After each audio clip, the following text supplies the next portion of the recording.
Bonjour et bienvenue au balado du Cercle Démos de l'Université de Montréal. Le Centre Démos, Démocratie et Justice sociale est un espace de réflexion et d'action qui s'intéresse aux enjeux d'équité, de participation et de transformation sociale à travers une approche collaborative des systèmes démocratiques. Dans une société pluriethnique, le Cercle explore les liens entre démocratie et justice sociale en adoptant des perspectives critiques, systémiques, inclusives, intersectionnelles et décoloniales.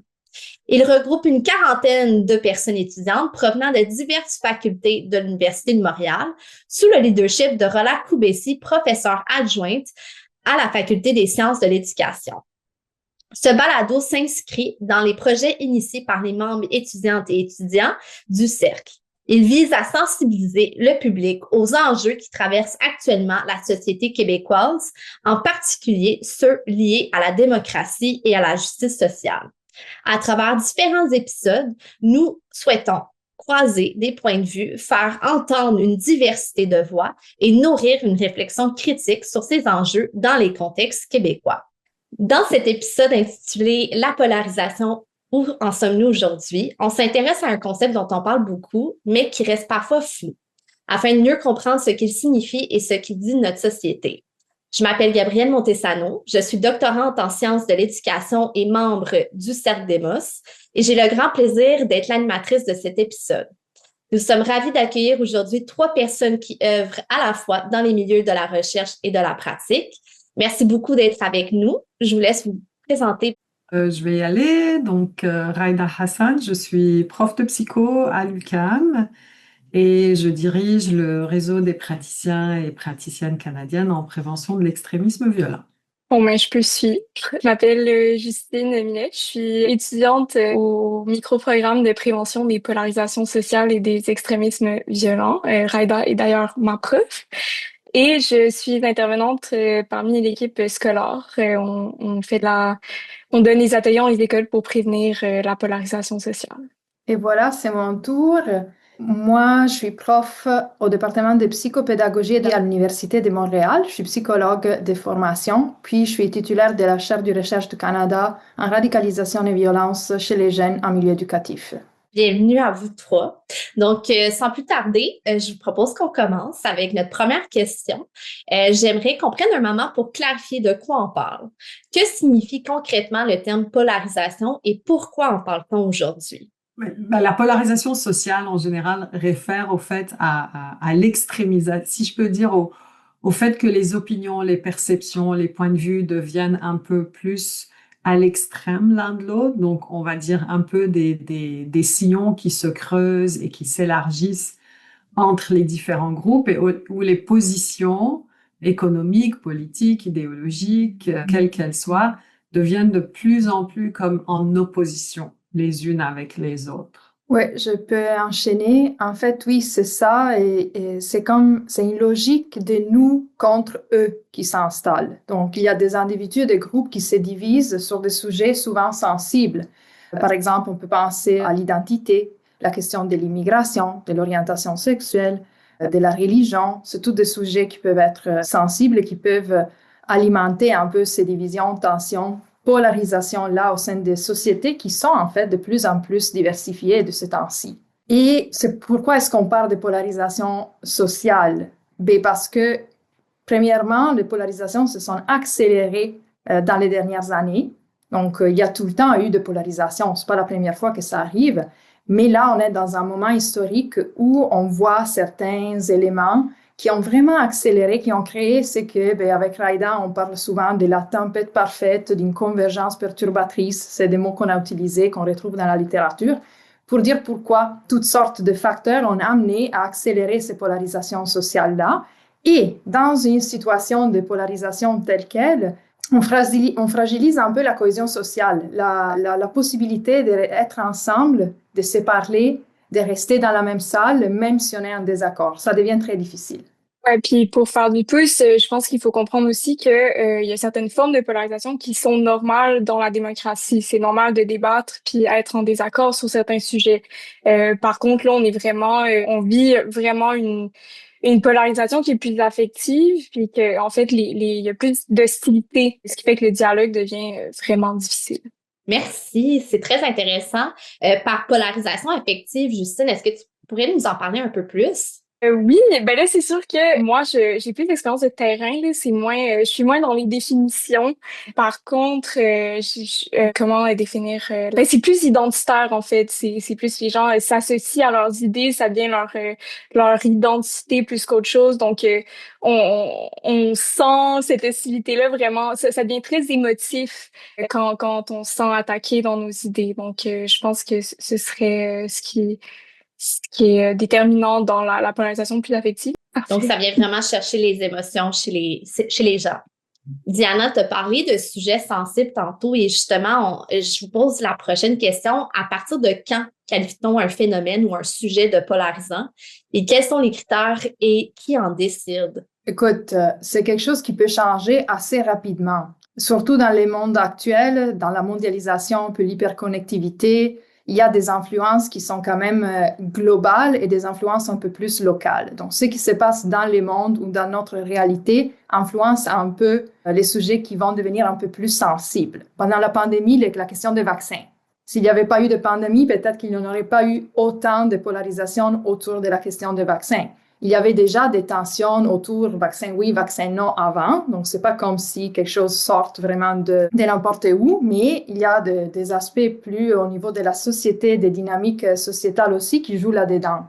Après le 7 octobre, ben là, on a vu une polarisation autour de la question du génocide à Gaza. On l'a vu dans les écoles, on l'a vu dans la société, on l'a vu dans les médias. Donc, on le retrouve, mais c'est lié souvent à ce qui se passe dans la société, dans un moment historique précis aussi. C'est pas les polarisations qu'on a aujourd'hui ne sont pas les mêmes qu'on avait avant. Des fois, elles retournent. Malheureusement, on rediscute des choses qu'on avait surmontées dans le passé, puis elles reviennent, mais c'est ça. C'est l'histoire, c'est le contexte historique et sociétal qui nous amène à nous concentrer sur certaines polarisations. Dernièrement, le débat a été beaucoup sur la question de la misogynie dans la société, chez les jeunes. Voilà, on retrouve ces polarisations-là aussi chez les jeunes, dans les écoles, dans les discours, même entre amis, en famille. Donc, c'est tout interconnecté, je dirais. Le background, au fait, excusez mon anglicisme, mais le fait que les polarisations aussi se produisent dans des contextes socio-économiques particuliers, politiques, beaucoup, dans des contextes de crise. Et dans les dernières années, je pense qu'on a eu à la fois des crises réelles, des narratifs autour des crises aussi. Donc, on parle des crises climatiques, on parle des crises sanitaires, on parle évidemment des génocides et guerres, donc des crises politiques très, très grandes, très importantes.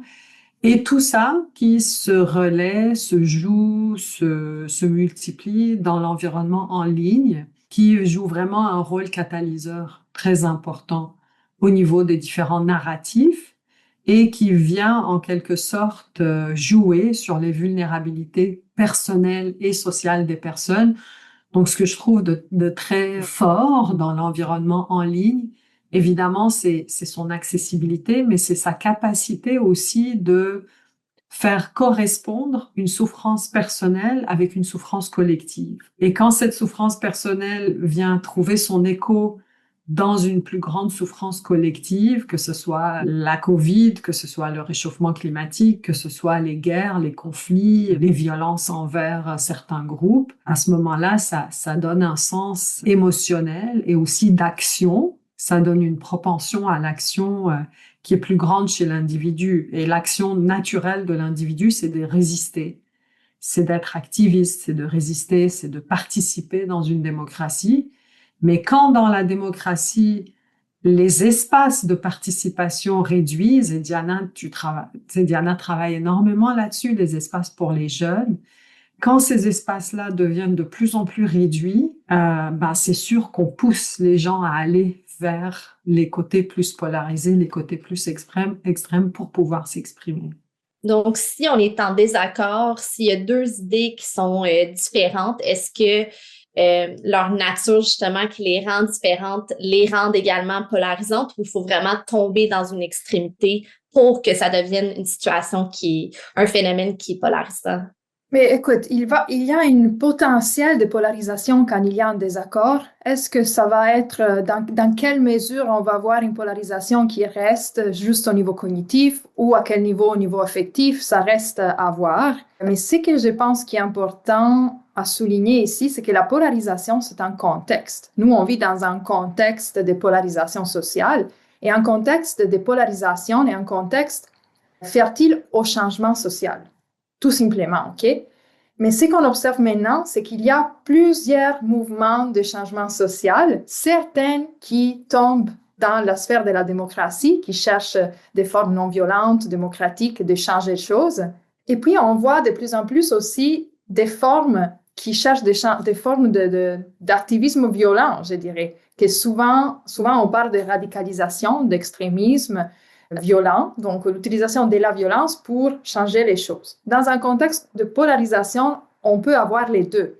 Mais plus on menace la démocratie, et maintenant on est dans une crise de la démocratie, plus les gens auront tendance à aller vers d'autres voies parce qu'ils ne voient pas comment faire les choses en suivant les règles. Je ne sais pas si... Donc, on voit ça chez les jeunes, mais en fait, il faut penser à tout ça dans les contextes actuels où la violence est pas mal célébrée et est une partie structurelle de plusieurs gouvernements. Certains des hommes, je le dis souvent maintenant quand j'ai fait des conférences, qui sont les plus puissants, les plus riches sur la planète, ben, c'est des personnes misogynes qui ont fait des saluts nazis en direct devant tout le monde, qui ont tout le pouvoir, qui font n'importe quoi, ils ne payent pas des conséquences. Donc, quel est le message? En même temps, on voit les démocraties qui fonctionnent pas avec les guerres et tout. Comment est-ce qu'on peut vraiment arriver à un changement? Ça, c'est la question. Donc, dans les contextes de polarisation, on veut changer les choses, mais comment est-ce qu'on peut changer les choses? On voit des exemples et on voit que la violence marche. Donc, ça peut influencer les choix des gens d'aller vers la démocratie et ou la violence. Je vous pose la question de l'heure. Diriez-vous que la société québécoise est actuellement polarisée? Pourquoi? Moi, je dirais que oui. Je pense que c'est un phénomène assez global en ce moment, qu'il y a de la polarisation autour de plusieurs questions, questions linguistiques, religieuses, les changements climatiques, les mouvements féministes, la question de la femme, la diversité sexuelle de genre, sinon toute la question du racisme systémique est vraiment un sujet qui est très polarisé au Québec. Je pense que la polarisation existait déjà avant la pandémie, mais je pense que la pandémie est venue exacerber, je pense, certaines inégalités sociales et systémiques qui sont devenues plus visibles, puis qui sont venues accentuer, en fait, la recrudescence de violence qui est associée au désespoir. Donc, et qui augmente la polarisation aussi. Donc, on voit aussi, on le voit par exemple, qu'il y a une américanisation des discours, là. Je pense que nos voisins nous impactent beaucoup, puis ils sont très polarisés. On peut le voir, par exemple, dans des mouvements comme, par exemple, le convoi des camionneurs. Je pense que ça a été fait dans un genre de... Ben, en fait, les sociologues sont quand même d'accord qu'il y avait un certain momentum avec aussi l'assaut sur le Capitole. Donc, vraiment, on est affecté par les discours polarisés aux États-Unis aussi. Sinon, il y a tout le contexte de désinformation qui vient jouer au Québec sur la polarisation. Donc, on dirait des contenus américains au Canada. Au Québec, c'est plus, il y a une barrière langagière puis de culture, mais ultimement, ce contenu-là est traduit par des influenceurs, donc a aussi un impact ici. Puis, ben, on n'a plus accès à de l'information en ligne ou à des médias sur les plateformes Meta. Puis les gens sont pas nécessairement conscients de ça. Selon Marielle Carignan, qui est co-titulaire de la chaire UNESCO Prév, je pense que c'est 3 Québécois sur 4 qui ne savent pas qu'il n'y a plus d'informations qui vient de médias vérifiés, entre guillemets, sur les réseaux sociaux. Donc vraiment, il y a ça aussi là, qui contribue à la polarisation. Voilà, donc j'apporte aussi le sujet de la désinformation, je pense, qui contribue à la polarisation. Mais je pense que mes collègues auraient des choses à dire aussi. Mais moi, je peux juste partager quelques données. Je travaille, mes recherches sont avec les ados dans les écoles. Je peux vous dire que 6 adolescents sur 10 disent avoir vécu de la discrimination. Un adolescent sur 10 a des propos xénophobes, anti-immigration. Un élève sur 3 a des propos masculinistes dans mon échantillon, sur 6 écoles secondaires publiques dans la région de Montréal. 1 sur 4 glorifie la violence. 6 sur 10 soutiennent les droits des communautés LGBTQ. Puis 9 sur 10 soutiennent les causes environnementales. Et ce sont toutes des thématiques qui reviennent. Justine, peut-être, va pouvoir partager quelques exemples des discussions dans le cadre de nos ateliers en classe, dans les écoles avec les ados. Mais ce sont tous des sujets qui reviennent à plusieurs reprises. Et ce sont des sujets qui créent des tensions entre les jeunes, qui polarisent un peu les discours, qui font vivre de l'inconfort, des émotions difficiles. Et je vous dirais, ça, c'est ce que j'ai mesuré dans la région de Montréal. Peut-être qu'il y a quelques petites variations en région ailleurs, ici au Québec, mais je vous dirais que ça s'aligne pas mal avec les données à l'international aussi. Donc, il y a des spécificités locales, mais on est vraiment dans quelque chose de global. La polarisation touche en ce moment la plupart du monde, je dirais. Puis aussi, on voit dans les données qu'il y a de moins en moins de sujets qui font consensus. Tu sais, par exemple, l'immigration, si on regarde des sondages, j'ai regardé un sondage, je pense que c'était Écosse. La question de l'immigration, en 2012, il y avait 25% des électeurs libéraux et 30% des électeurs conservateurs qui trouvaient qu'il y avait trop d'immigrants au Canada. Puis après, ils l'ont refait en 2019. Puis l'écart s'est vraiment creusé. C'était, je pense, 15% des électeurs conservateurs qui trouvaient qu'il y avait libéraux qui avaient trop d'immigrants au Canada et 70% des électeurs conservateurs qui trouvaient qu'il y en avait trop. Donc, on voit vraiment qu'il y a un fossé qui s'est creusé depuis 2012 sur la question de l'immigration, qui est un sujet qui est très, très polarisant. Oui, je pense qu'il y a une question qui est importante à se poser, mais bon, mon idée n'est peut-être pas très ancrée, pas très claire. Mais je l'exprime quand même, parce que je pense aussi qu'il y a un enjeu qui est important autour de la démocratie et de la perception de la démocratie. C'est-à-dire que la question même se pose s'il n'y a jamais vraiment eu une démocratie réelle, dans les vrais sens du terme, dans plusieurs sociétés. Il y a eu probablement un règne relativement normatif dominant d'un certain système. Et donc, je pense aussi, il faut pas oublier l'idée que pour plusieurs personnes qui sont et qui ont toujours et depuis toujours été très marginalisées dans la société et dont les voix ont été marginalisées, il n'y a jamais eu une réelle prise en compte de leur voix au sein des démocraties occidentales qui existent. Je pense que ce qui est intéressant sur le plan social en ce moment, c'est que oui, on a beaucoup de polarisation, mais on a aussi un éclatement d'une ligne, on va dire, un peu dominante dans la société, où vraiment, avec les multiples sources d'informations qui existent depuis les réseaux sociaux et l'effondrement des médias traditionnels, en quelque sorte, parce que avant, c'était vraiment la radio et le journal, les médias traditionnels qui prenaient beaucoup de place. Maintenant, ils ne prennent pas beaucoup de place. La majorité des personnes ne prennent, surtout des jeunes, n'ont pas leur source d'information des médias traditionnels ou des radios traditionnelles. Donc, je pense avec cette multitude d'informations qui existent, existe aussi la mésinformation, mais existe aussi une information différente qui peut venir nourrir toutes sortes de postures. Et la question que moi je me pose, c'est est-ce qu'on savait se parler avant, puis que maintenant on sait plus se parler, puis ça se polarise, ou on savait pas tant que ça, mais il y avait quelque chose qui était plus dominant et plus répandu, et que là c'est en train de s'effriter. Je sais pas, c'est vraiment juste une question, une réflexion. Je peux être complètement à côté de la traque, mais je pense que la beauté de se parler entre nous, c'est aussi de se poser des questions puis de réfléchir à ce qui est en train de se passer socialement de manière plus large. Donc, ça parle, je pense aussi, de la force des institutions. C'est-à-dire, est-ce qu'on avait des institutions qu'elles soient gouvernementales, éducationnelles, de santé, etc., qui sont capables de résister, de prendre en compte toute cette diversité et toute cette polarité aussi. Tu sais, c'est un vrai test pour les institutions démocratiques. Puis on voit que dans d'autres pays, elles n'ont pas cette solidité-là. On regarde par exemple au niveau des États-Unis, où il est très facile de jouer avec les institutions, avec les lois, avec même les institutions suprêmes de la loi, que serait la Cour suprême par exemple, où on voit une politisation et une instrumentalisation de ces institutions qui devient facile. Donc à voir, est-ce qu'au Québec ou au Canada, on est mieux que certains autres contextes. Je suis pas une spécialiste des institutions démocratiques, donc je me prononcerai pas là-dessus. Mais je dirais que peut-être pour le moment, on est peut-être pas si, je veux dire, il y a quelque chose qui se tient. Après, on a besoin de spécialistes sur la question pour qu'ils nous disent c'est quoi exactement qui se tient. Alors, est-ce que la polarisation, oui, c'est en partie la réflexion qui est faite, la réflexion de l'individu ou de la collectivité, ou est-ce que c'est plutôt dans l'action, dans la violence justement qu'il peut y avoir parfois ou dans les gestes plus extrêmes? Mais je retourne, ça c'est une question qu'on reçoit souvent dans les écoles aussi parce que il y a un épisode de violence, puis ils me demandent, mais c'est-tu de la polarisation?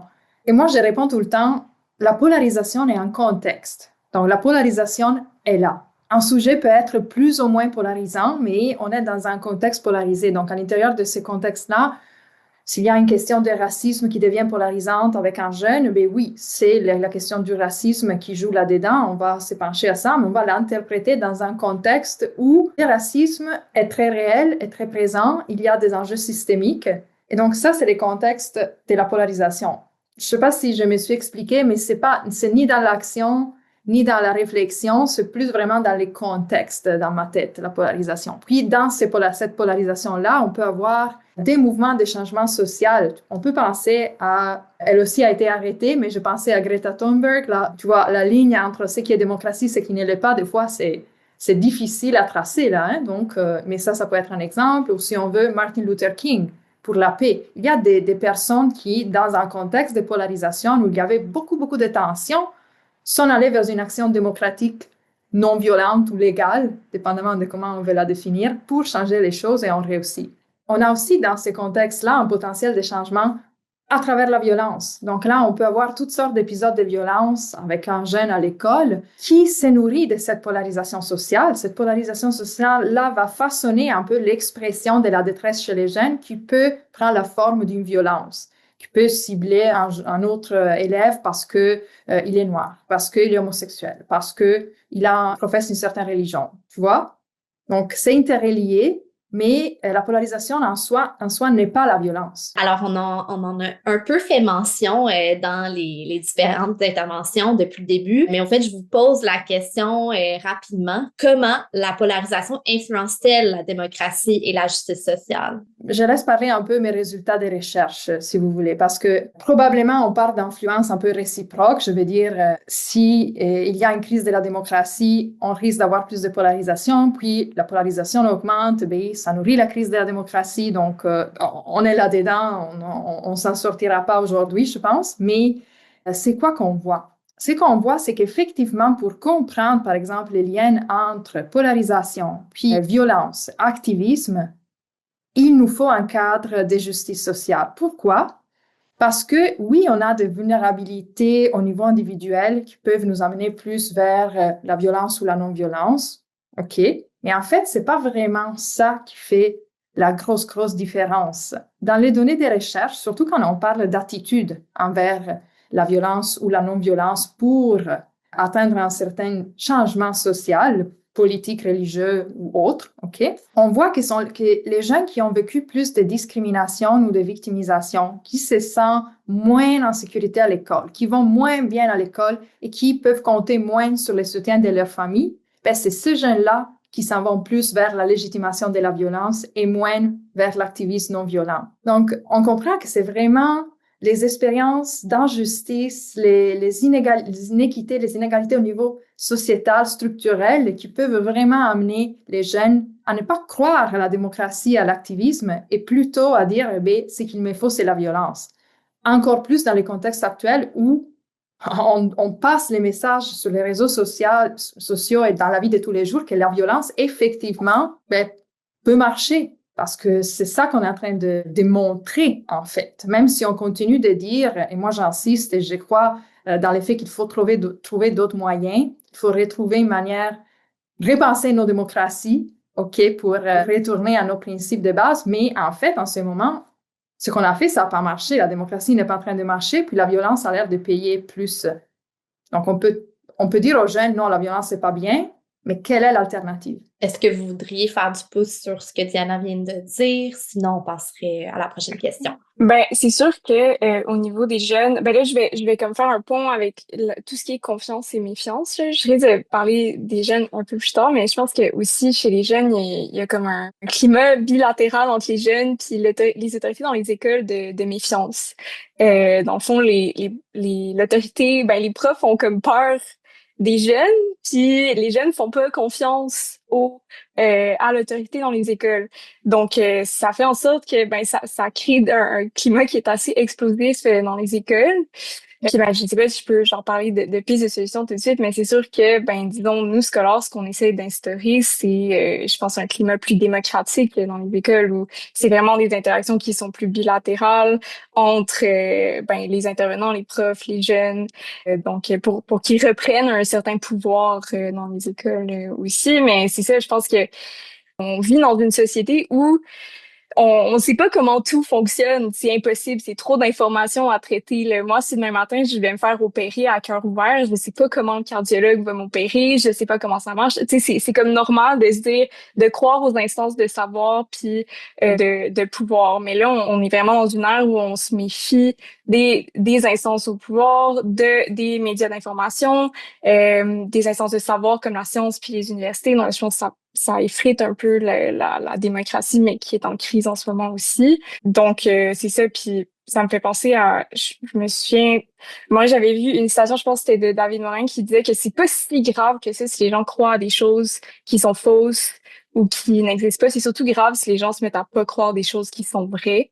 Donc, je pense que ça résume quand même bien l'idée. Justine, est-ce que je pourrais te demander d'expliquer un peu plus c'est quoi le programme scolaire? Je ne sais pas si c'est un programme en tant que tel. Tu pourrais réexpliquer ce que c'est exactement. Ça va nous mener justement à discuter d'exemples plus concrets que vous observez sur le terrain. Oui, ben en fait, c'est une initiative, je pense, qui découle des recherches de Diana, justement. Puis en fait, on a, d'après, selon ces résultats de recherche, on a remarqué que les jeunes voulaient plus pouvoir s'exprimer et se sentir écoutés à l'école.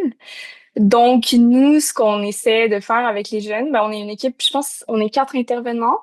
Et on va dans les écoles où il y a des enjeux de polarisation sociale. Donc, on va dans des groupes quand même ciblés. Et on discute de thèmes, des fois que nous, on amène au groupe ou des thèmes qu'eux-mêmes choisissent, qui sont des thèmes dont ils discutent pas normalement à l'école. Puis nous, on essaye d'éviter le plus possible le politically correct. On veut pas que les jeunes se censurent, donc on essaie de les faire discuter sur des sujets vraiment qui peuvent semer un certain inconfort chez les jeunes. Mais nous, ce qu'on essaie de faire justement, c'est de les faire tolérer cet inconfort-là.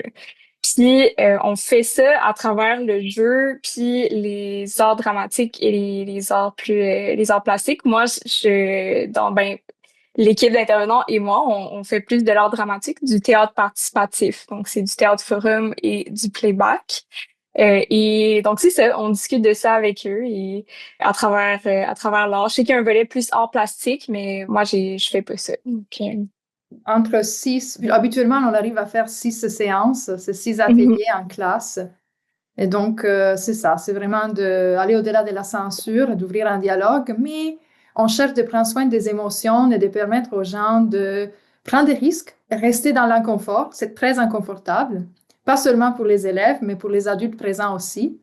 Mais on apprend les uns les autres et on réduit un peu la peur, parce que des fois, on ne peut pas dire ça, on ne peut pas dire ça, on doit penser ça. Et donc, on nomme plus les choses, donc les gens vivent avec beaucoup, beaucoup de peur, parce que ce qu'on nomme pas, ça peut faire plus peur que ce qu'on peut juste dire, eh bien, il est là, et on vit avec. C'est ça. Des fois, ça suffit, donc c'est un peu ça. Et on peut le faire d'une manière plus indirecte à travers les arts et les théâtres, comme Justine l'a mentionné, au lieu de vraiment se mettre là dans un débat d'où on ne sortira pas, surtout à l'adolescence, où on a besoin de se mettre un peu en jeu et de jouer. Tout simplement, de jouer les choses. Puis ce que j'ajouterais qui est très important, au fait, dans les espaces qu'on fait, donc scolaires, avec le RPC, on est en train de développer un projet Thrive, qui est vraiment axé sur la jeunesse, qui vient correspondre aussi aux travaux de Diana avec la jeunesse, mais sur le plan international. Diana, tu fais ça aussi. Mais c'est cette idée-là de pouvoir justement remettre les jeunes à l'avant-plan, donc par et pour les jeunes, Pour une raison spécifique aussi, c'est que les jeunes ont aussi besoin d'un espace, et d'ailleurs les moins jeunes aussi, mais chez les jeunes, l'enjeu est beaucoup plus important et beaucoup plus grand, d'un espace où elles peuvent s'exprimer sans avoir peur des répercussions, des punitions, de la marginalisation, de se faire silencier, que ce soit bien sûr dans des idées qui peuvent être polarisées, mais il faut pas oublier non plus qu'il s'agit d'un cycle, c'est-à-dire que des jeunes qui ont, les études de Diana le montrent très bien, les jeunes qui ont tendance à soutenir la violence sont souvent des jeunes qui rapportent avoir vécu de la violence structurelle, de la violence relationnelle, de la violence systémique. Et donc, de justement dépolariser la perception déjà que nous, on a des jeunes et de moins jeunes qui se trouvent dans ce domaine, mais leur permettre de s'asseoir dans l'inconfort et d'exprimer leur vécu, leur point de vue et leur perception dans un espace dans lequel ils ne vont ni provoquer la peur et la panique chez l'adulte, ni provoquer une réaction oppressive et punitive de la part de l'adulte, ce qu'on voit très souvent dans les milieux scolaires, dans les milieux universitaires et autres, une réponse qui est punitive, des jeunes qui vont avoir peur d'exprimer leur point de vue, ou encore ils vont l'exprimer et ils vont voir qu'ils ont pris le pouvoir au complet parce que l'adulte est complètement désorganisé par ce qu'ils viennent d'exprimer. Et donc, c'est très important qu'on travaille à essayer de rétablir ces espaces-là auprès des jeunes, mais aussi auprès des moins jeunes, auprès des adultes. Ce qui est fascinant de mon côté, c'est qu'à chaque fois que je l'ai essayé, ça marche très bien avec les jeunes. C'est beaucoup plus difficile avec les adultes. Raïda, je te fais des pouces là-dessus. C'est la même chose qu'on voit, Justine. Je pense que Oh oui, vraiment. On doit intervenir presque autant auprès des adultes qu'auprès des jeunes, voire plus, je dirais. Mais tu sais, on est dans un contexte de polarisation. Les adultes sont autant polarisés que les jeunes. Il faut comprendre ça aussi. Donc, les adultes qui sont en position d'autorité sont polarisés. Donc, faut aussi garder ça en tête. On l'est nous aussi en tant qu'intervenant. Donc, c'est de composer avec tout ça. pour les adultes, je pense qu'une partie du problème est qu'on a, notre génération, là, nous avons un peu un deuil à faire, je pense, parce que les choses pour lesquelles on a travaillé fort jusqu'ici, ou les choses qu'on a fait jusqu'ici, ben, ne marchent plus. Donc, c'est comme, là, j'ai pas trop envie de changer, j'ai pas trop envie d'écouter quelqu'un qui me dit que les dons n'ont pas le droit de voter après avoir lutté et en sachant tout ce que ça a pris pour arriver là. Mais on est là et censurer ou dire tu peux pas penser ça, c'est juste ça marche juste pas. Il y a tant d'adultes que d'élèves qui pensent la même chose. Donc, c'est pas comme si dire tu ne peux pas penser ça, c'est pas démocratique, premièrement. Donc, on revient à la définition de démocratie dont Raïda parlait tantôt. Mais ça demande vraiment l'effet d'accepter d'être inconfortable, de rester dans l'inconfort, dans des accords même idéologiques qui nous fait mal, et de prendre des risques. Parce que quand c'est un contexte polarisé, les jeunes les adultes peuvent s'animer et il faut être en mesure de prendre ce risque-là. Mais je pense que si on prend pas de risques, on va pas s'en sortir. C'est déjà risqué. Ne pas prendre des risques, c'est un risque. Donc, tant qu'à faire, est-ce qu'on va prendre ces risques-là? Mais il faut le faire ensemble. C'est pas un risque qu'on porte toute seule, mais je pense qu'il faut le faire. Je vous remercie. Justement, j'allais vous poser la question, qu'en est-il des adultes? On parle beaucoup des jeunes, j'imagine qu'ils sont plus accessibles, sont plus dans une situation d'éducation puisqu'ils fréquentent des écoles. Donc, on peut peut-être plus facilement les amener à participer à des ateliers comme ceux que tu as décrits, Justine. Moi, je me demande, en tant qu'enseignante, quand est-ce que vous avez dit qu'il faut amener les jeunes, les adultes à tolérer l'inconfort? Quand est-ce que on atteint une limite d'inconfort? Quand est-ce qu'il faut justement accepter ou pas accepter? En tout cas, je sais pas trop exactement le mot à utiliser, mais quand est-ce qu'il faut arrêter de créer cette zone d'inconfort dans une situation d'enseignement ou d'apprentissage ou d'animation d'un atelier? Est-ce qu'il y a des éléments qu'il faut garder en tête? Si je peux commencer, je pense que je remettrai les choses un peu dans le contexte plus large. Mais on peut prendre quand même en considération que le système scolaire qu'on a fonctionne dans un contexte de beaucoup de précarité. Et donc, je pense que c'est quand même important parce que ce qu'on essaye de dire ici, c'est pas que les enseignants font pas leur job ou les adultes font pas leur job. Et je pense que, et ils font ce qu'ils peuvent, mais on vit dans des contextes de précarité du système éducatif et, à mon avis, de problèmes conceptuels à la base de la structure et du fonctionnement du système éducatif. J'ai personnellement une vision très différente de ce qu'une école doit être que ce qu'il y a beaucoup dans le système actuel. Mais je pense que ça vient fragiliser la confiance et la capacité de l'enseignant ou de l'enseignante de se sentir à l'aise de prendre des risques parce qu'elle ou il peut subir toutes sortes de punitions qui viennent des structures hiérarchiques qui sont au-dessus de leur tête. Donc, je pense que, tu sais, je ressentais le besoin quand même de dire ça. Maintenant, le niveau d'inconfort, c'est quelque chose qui est très personnel.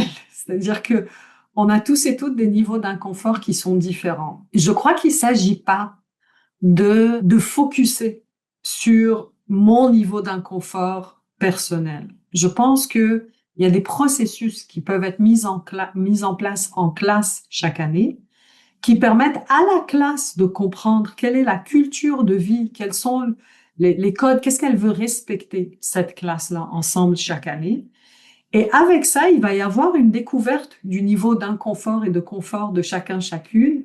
Et la classe, en tant que groupe, va se réajuster constamment à ce niveau d'inconfort-là. Ceci dit, si on veut travailler avec des jeunes ou avec des collègues et qu'on ne peut pas tolérer l'inconfort, bah c'est mal parti à la base, puisque ça fait partie des interactions qui sont constantes. Je pense l'autre problème vient de la confusion entre l'inconfort et l'agression. Et ça, c'est deux choses qui sont différentes.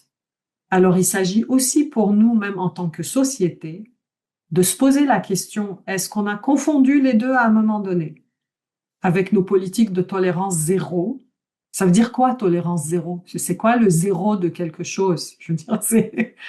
Donc, est-ce qu'à un moment donné aussi, on a confondu les choses et qu'il faut rétablir cette capacité de mieux comprendre qu'est-ce qui est une agression par rapport à un code de vie scolaire? Toutes les écoles ont ça, par exemple, le code de vie qui va définir qu'est-ce qui est une violence inacceptable et une agression et qu'est-ce qui est de niveau de l'inconfort. Et par la suite, quand on est inconfortable, très inconfortable, ben, il s'agit d'aller explorer ça, de chercher du soutien aussi auprès de nos collègues ou auprès d'autres professionnels dans les écoles par rapport à ça. En tout cas, c'est ce que je... Parce que là, Raida, je pense on n'est pas en train de dire qu'il faut tolérer la violence dans les écoles. Non, je veux dire, il faut intervenir.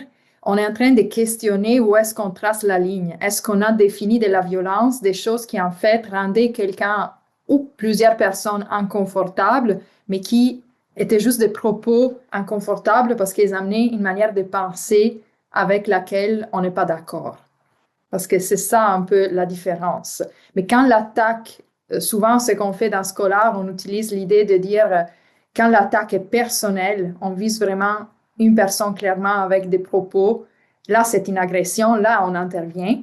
Mais c'est un apprentissage pour les jeunes aussi de comprendre ce qu'on peut faire ou dire et ce qu'on ne peut pas faire et comment, c'est plus pas. Parce qu'on ne peut pas changer ce qu'on pense, mais qu'est-ce qu'on fait avec ce qu'on pense? De quelle manière est-ce qu'on peut l'exprimer?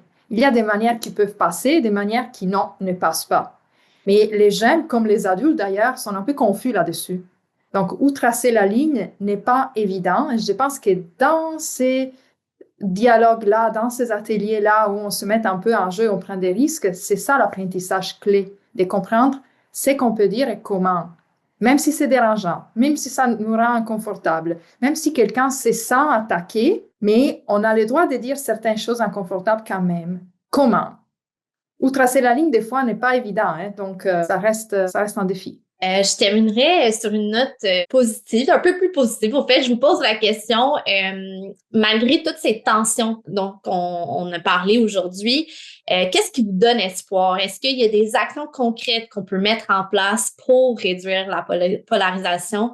Vous avez parlé, entre autres, d'ateliers avec les jeunes. Est-ce qu'il y a autre chose qu'on pourrait dire aux personnes qui nous écoutent pour les outils pour essayer de contrer ou de diminuer, si on veut, réduire cette polarisation? Ouais, ben, je peux commencer. Moi, je pense que ben c'est sûr que oui, il y a des problèmes dans les écoles, clairement. Il y a un problème de polarisation dans les écoles, il y a des discours qui sont haineux, il y a de la violence. Donc, mais il faut quand même surtout pas s'imaginer que ça empêche les jeunes à réfléchir. Ils sont vraiment capables d'esprit critique, ils sont brillants. Moi, travailler avec des ados, je trouve ça extraordinaire. Vraiment, ils sont dotés d'un esprit critique. Puis, tu sais, à travers tout ça, ça bouge. Les jeunes changent de profil. Là. L'identité quand t'es ado, c'est vraiment un peu éparpillé. Donc, ce serait un peu juste de les accompagner à travers cette exploration-là de leur identité, tu sais. Parce que oui, moi, j'entends des discours qui sont misogynes, j'entends des discours, les jeunes parlent tout le temps d'Andrew Tate, mais tu sais, reste qu'ils sont quand même capables de réfléchir, puis ils sont quand même capables de critiquer ça et de s'auto-réguler comme groupe. Des fois, on n'a même pas besoin de faire de l'intervention. Eux-mêmes s'auto-régulent, ils sont comme ah t'as dit ça, c'est un peu bizarre. Donc ils sont capables de faire ça eux-mêmes, là. Vraiment. Donc faut pas non plus juste se fier aux mauvaises nouvelles. C'est pas la jungle, les écoles. Là. Quand on rentre dans une école, c'est pas ça, c'est correct. Là. Sinon, mais pas pour prêcher pour ma paroisse, mais je pense que, ben comme on l'a mentionné, tu sais, dans un contexte de polarisation, le dialogue est compromis. Mais je pense que les arts sont des véhicules qui sont encore efficaces pour s'exprimer sur des sujets qui sont difficiles. Puis, ben on peut faire ça de manière moins confrontante, plus symbolique. Je pense que ça, c'est une excellente piste. Il y a beaucoup de il y a des projets, moi, le projet de la troupe porte-parole, c'est du théâtre documentaire, ça s'appelle BSMB, puis en fait, c'est sur l'enjeu de la polarisation, puis comme dans le but de comprendre un peu ce qui la provoque, puis et l'alimente, puis en fait, c'est la troupe se promène un peu partout au Canada, rencontre plein de citoyens qui ont des idées puis des opinions radicalement différentes, puis là, ils organisent un souper, ils enregistrent leurs discussions, après ça, ils écrivent un script, puis les comédiens rejouent cette discussion-là devant un public. Donc, c'est une discussion qui est polarisée et polarisante. Puis en fait, après ça, le public peut venir participer sur scène et prendre la place des comédiens pour eux-mêmes débattre. Donc, ça, c'est un exemple d'initiative qui, à mon avis, est vraiment efficace pour prévenir la polarisation, mais qui est comme dans le monde des arts. Donc, pour moi, je pense que c'est une excellente piste pour prévenir la polarisation. De mon côté, au fait, je suis d'accord avec tout ce que Justine a dit, puis ouais, j'ai espoir parce que résister, c'est avoir de l'espoir, c'est résister, mais c'est aussi l'idée qu'il y a beaucoup de choses qui se font. Il y a rien qui est éternel, quoi. La société est constamment en mouvance et elle peut vite aussi surmonter certaines choses. Donc, il y a beaucoup d'initiatives terrain qui sont faites, notamment par l'équipe RAPS, par les travaux de Diana et plein d'autres collègues. Il y a des choses sur les niveaux plus des interventions, donc ce que les réseaux font, et il y a des choses gouvernementales aussi qui se font. Donc il y a des régulations, il y a des préventions qui se font, qui se mettent en place. Je crois qu'un pas positif dans ce sens potentiellement pourrait être la régulation sur online harm, excusez mon anglicisme, donc quelque chose qui pourrait peut-être venir aussi dans ce contexte. Donc en voyant la chose écosystémiquement, en voyant que beaucoup de jeunes vont bien, que même les jeunes qui apparaissent être plus polarisés, en réalité sont en mouvance constante et que il y a plein d'initiatives qui se font avec les adultes. Si on a des institutions politiques qui sont et étatiques et autres de santé, etc., qui sont capables de se remettre en question et d'opérer des changements positifs, je pense qu'on touche un peu partout dans cet écosystème-là et qu'on puisse surtout aussi articuler le vécu individuel avec le vécu collectif de ce qui se passe ailleurs dans le monde. Je pense qu'en ouvrant ces espaces-là, on est tous et toutes en train finalement de contribuer à moins recourir à la violence dans un contexte qui est polarisé. Oui, mais de mon côté, je garde l'espoir, bien sûr, sinon je pense qu'on pourrait pas faire ce job parce que c'est ça. Et je pense que ce qui me donne vraiment l'espoir, c'est de voir comment les jeunes, effectivement, continuent de chercher, même dans l'adversité, même dans l'injustice, de chercher un lien. Des fois, d'une manière provocatoire, ils provoquent, mais ils ont un besoin et un désir d'entrer en lien, même avec des adultes, et de créer. Donc, je pense que d'investir sur ça, de vraiment créer un bon lien. Avec ça, on peut travailler. On le voit en clinique, on le voit dans les écoles. Quand on a un bon lien avec les jeunes, on reprend la confiance parce que, comme Justine le disait tantôt, on a perdu notre crédibilité comme adulte et comme institution. Donc, on ne peut pas penser qu'un jeune arrive chez nous et il nous dit « Ah ouais, là, je te fais confiance, dis-moi quoi faire. » Ça marche plus. Donc, effectivement, on doit regagner un peu cette confiance-là avec les jeunes. Mais c'est possible, les gens le veulent aussi, juste que ça prend un peu de travail et de temps. On le voit même avec les gens le plus difficiles qui provoquent davantage, même dans les ateliers. À la fin, après 6 ateliers, là, ils prennent la parole, ils disent du quoi. On a réussi à créer un lien. Pour moi, c'est ça qui va changer les choses parce que c'est les liens qui permettent d'aller plus vers la solidarité, de se comprendre, de se regarder et de sortir un peu de cette violence et de cet isolement-là qui se propage pas mal sur les réseaux sociaux et dans notre monde. Merci beaucoup, Diana, Raida et Justine. Cet échange a été riche, stimulant, puis on espère que ça permettra aussi à celles et ceux qui nous écoutent de poursuivre la réflexion. On va terminer là pour aujourd'hui, mais on se retrouve très bientôt pour un prochain vidéo du balado du Cercle Demos. Merci beaucoup.